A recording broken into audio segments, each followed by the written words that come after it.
ଆପଣଙ୍କ ନାମ 22ତମ କିସ୍ତି ତାଲିକାରେ ଆସିଛି କି ନାହିଁ ପ୍ରଥମେ ଚେକ୍ କରିବା ଆବଶ୍ୟକ। ତେବେ ଏହା କେମିତି ଚେକ୍ କରିବେ? ସର୍ବପ୍ରଥମେ ସରକାରୀ ୱେବସାଇଟ୍ pmkisan.gov.in କୁ ଯିବେ। ନଚେତ୍ ଆପଣ ପିଏମ୍ କିଷାନ ମୋବାଇଲ ଆପ୍ ମଧ୍ୟ ଇନଷ୍ଟଲ କରି ବ୍ୟବହାର କରିପାରିବେ। ୱେବସାଇଟ୍କୁ ଖୋଲିବା ପରେ ଆପଣଙ୍କୁ ନୋ ୟୋର ଷ୍ଟାଟସ୍ ଅପସନ୍ ଦେଖାଯିବ। ସେଠି କ୍ଲିକ୍ କରିବେ ଏବଂ ସେଠାରେ ଆପଣଙ୍କ ପଞ୍ଜୀକରଣ ନମ୍ବର ଏଣ୍ଟ୍ରି କରିବେ।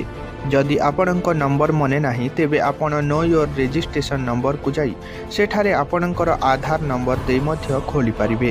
ଏହା ଖୋଲିଲା ପରେ କ୍ୟାପଚା କୋଡ୍ ପ୍ରବେଶ କରିବେ ଏବଂ ଡେସ୍କ୍ରିପସନରେ କ୍ଲିକ୍ କରିବେ। ଆପଣଙ୍କର ସମ୍ପୂର୍ଣ୍ଣ ସୂଚନା ସ୍କ୍ରିନରେ ଦେଖାଯିବ। ଏହା ସ୍ପଷ୍ଟ ଭାବରେ ସୂଚିତ କରିବ ଯେ ଆପଣଙ୍କ ନାମ ତାଲିକାରେ ଅଛି କି ନାହିଁ ଏବଂ ସ୍କ୍ରିନରେ ଶୋ କରିବ। ଆପଣ ଜାଣିପାରିବେ ନିଜ କିସ୍ତି ଆସିବ କି ନାହିଁ। ଯଦି ଆସିବ ନାହିଁ ତେବେ ତାର କାରଣ ମଧ୍ୟ ଆପଣଙ୍କୁ ଜଣାଇବ। ଏହାର କାରଣ କ'ଣ? ଯଦି ଆପଣଙ୍କୁ ଲାଗୁଥାଏ କିଛି ଭୁଲ ଅଛି ତେବେ ନିଶ୍ଚୟ ଅପଡେଟ୍ କରିନିଅନ୍ତୁ ଶୀଘ୍ର।